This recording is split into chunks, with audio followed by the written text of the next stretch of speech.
nice antelope up there on top of that ridge. What do you say we are 250 yards away? Oh, at least, yeah. 300. Right there. Skyline. There he goes. He don't like what he sees. There he is. He don't like trucks, I'll tell you that. Well, here it is. Day 2.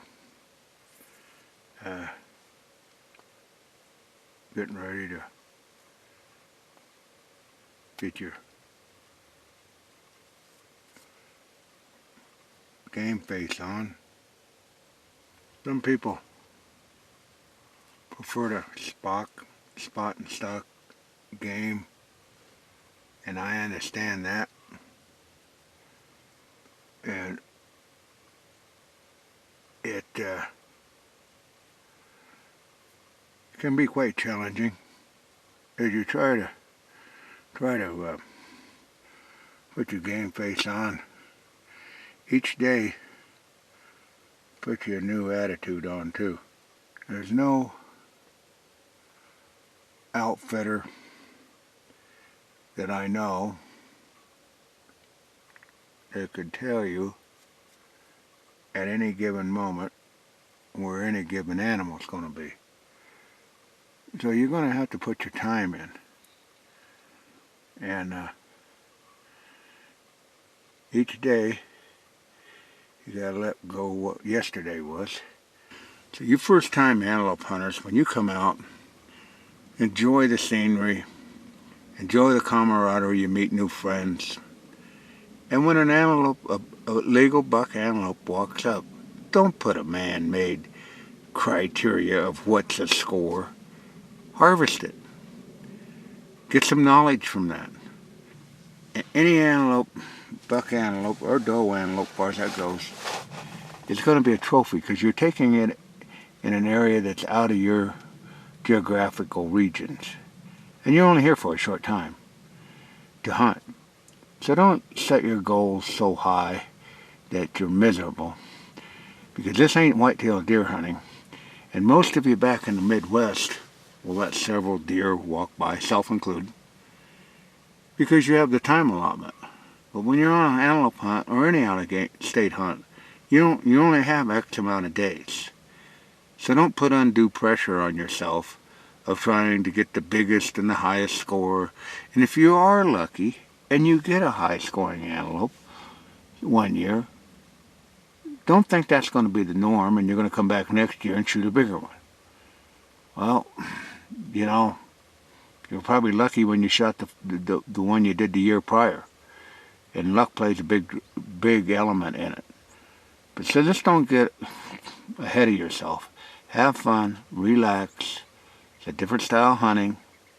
It takes a lot of patience, and you got to be really mature. And like I say, just as I put this new face paint on, it's a new day. What happened yesterday is yesterday's news, and as Willie sang the song, ain't nothing I can do about it now. Some real good bucks right there. About 5 of them. They're all going up to the high ground. There's an exceptionally wide one. Some tall ones.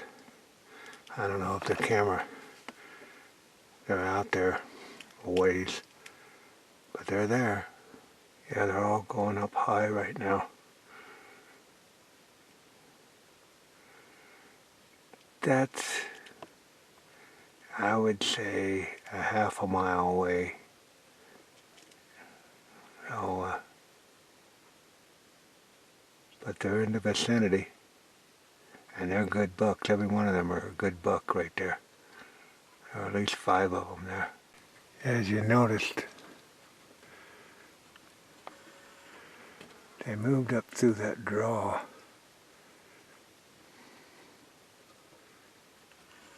And they're headed up for that high country to bed down. You see how high that is up there. That way when they bed up high, they can look down here and see any activity and lay there all day until afternoon, and then hopefully they'll come down to this spring. One only knows. But that's what they did. They moved way up high.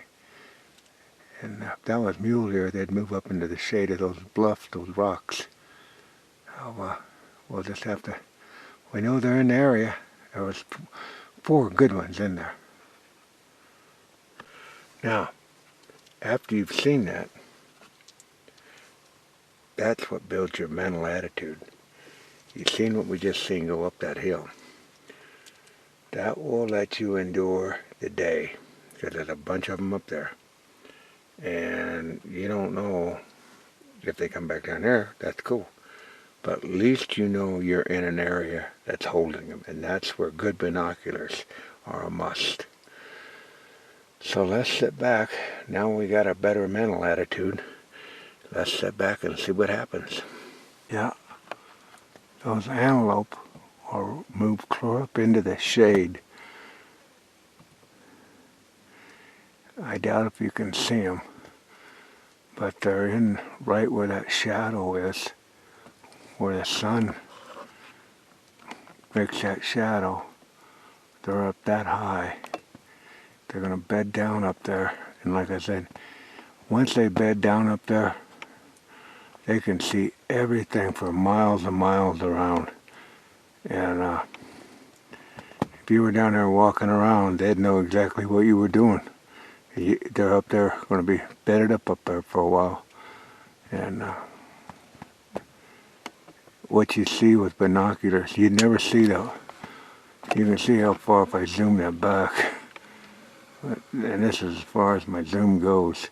I don't know if we can find them in there, but they're, with my binoculars, they're right at that shadow's edge up in there. And that's, they went a long ways to bed down up there. And all they have to do is bed down in the shadow and look down here in the valley. You'd never know they were up there. There's something. Those wild horses are going right up the same trail, going up where the antelope went. Those antelope that were once there, I just seen them running on up even higher.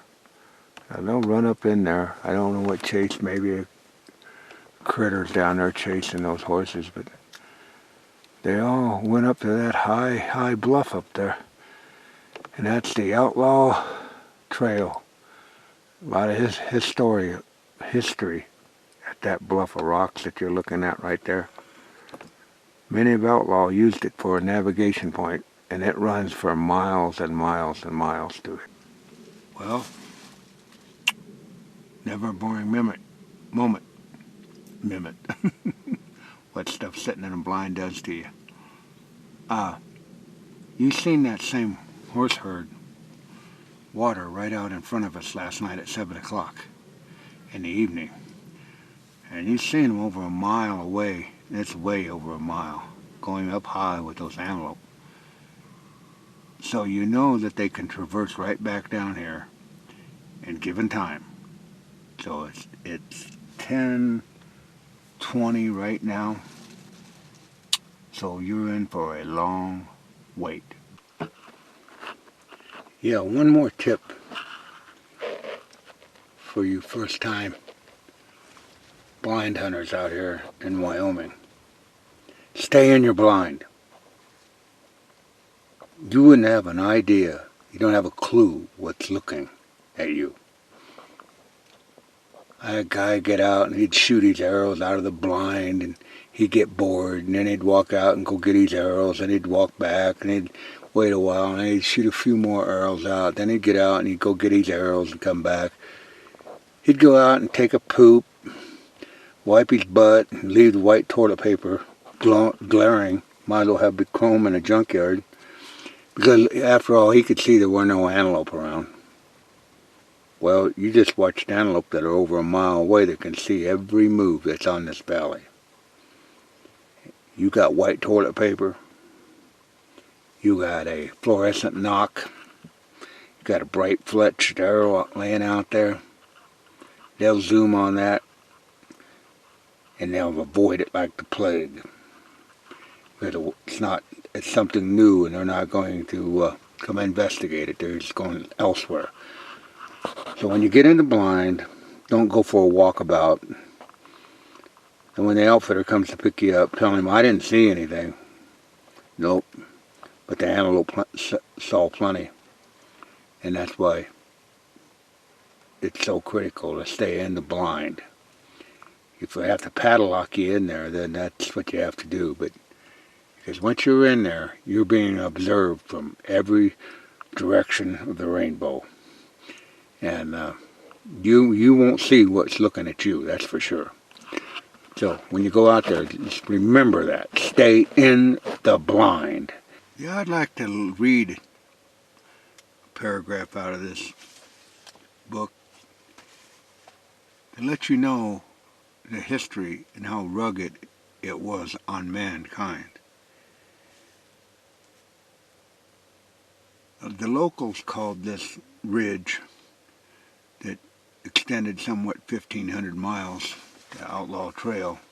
Others called it the Owl Hoot Trail. And here's the best of the conditions that one person described it. It didn't make any difference if one of us got sick or nearly died from rheumatism or toothache or got a leg broke. He had to grit his teeth and trail along anyway. If he died just like a horse or a dog along the trail, and didn't receive any more burial than they would, and his body would be eaten by the coyotes. That land is still just as unforgiving today as it was back in the 1800s. So when you come out here, you're stepping back into history, and what you're saying is what mankind had to deal with, and that's why the landscape has changed very little, or if at all. And if it has, it's been changed by Mother Nature's forces, the wind, the rain, whatever, but not by mankind. That gives you an idea just how vast this area is out here, and it's been that way since mankind has walked upon it. So just a little history of what you're hunting.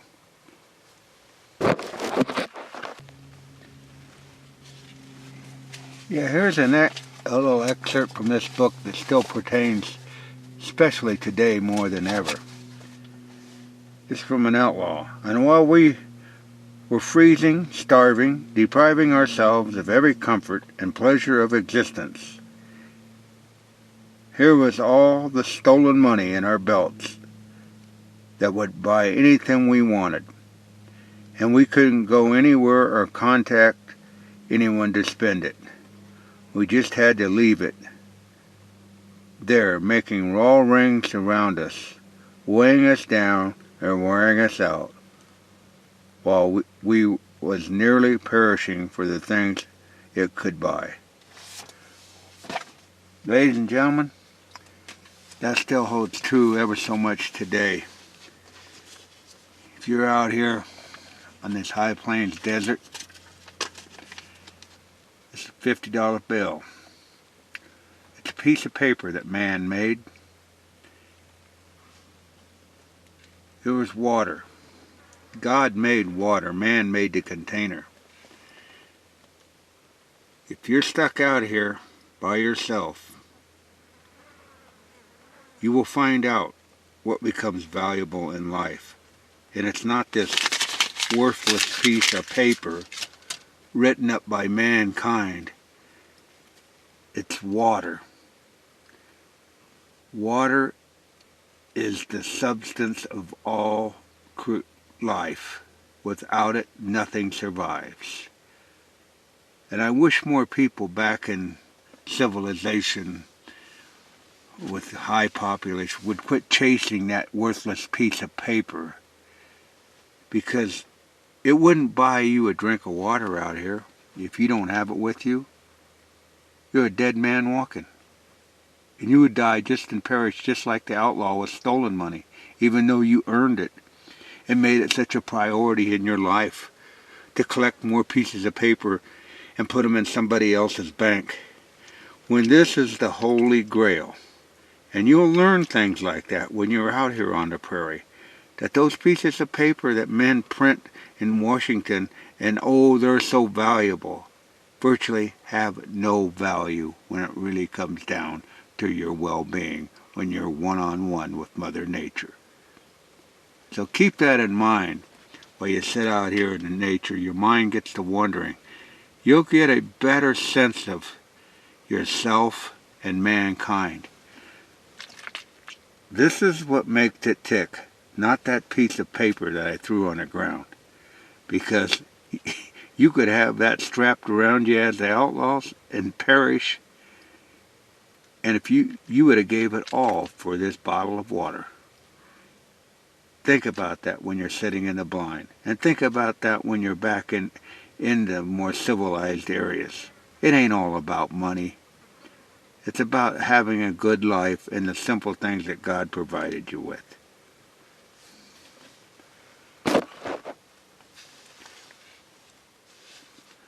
That's how you separate a bow hunter from just a hunter.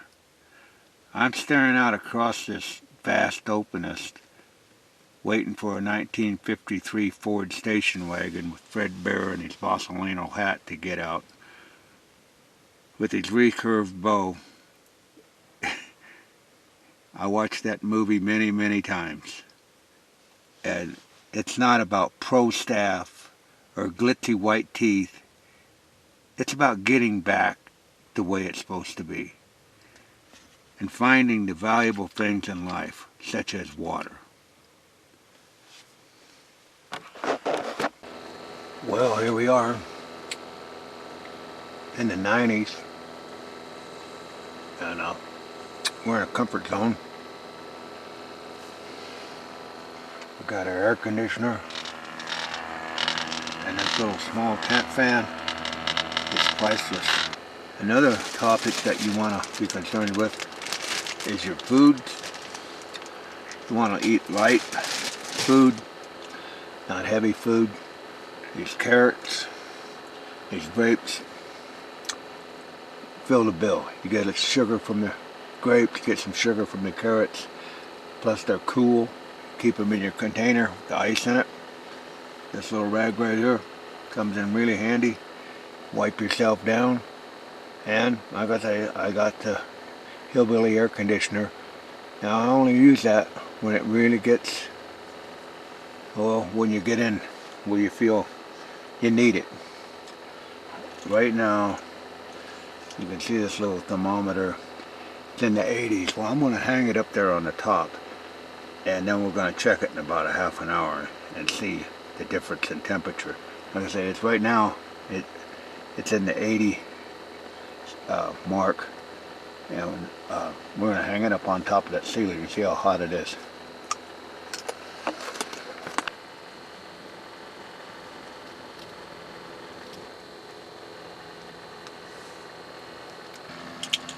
Well, it's been a half an hour, and this was on the roof of the blind. It's over 100 degrees up there. Be the same way in your attic of your house. It was right at 80 down here on the ground. And so keep in mind, the lower you sit in your blind, like you're going to sit on the ground, that ground temperature, I can feel the cool in it. I put my hand on this blind, I can feel the heat. The ground gets cooled off in the nighttime because it gets around 50 degrees here. So that ground cools off and stays cool, especially in a shaded up situation. So your blind's always going to be cooler closer to the floor if you want to lay on it or something like that. The higher you get, the hotter it gets. In just about 10 minutes, that thermometer dropped 10 degrees. Oh yeah.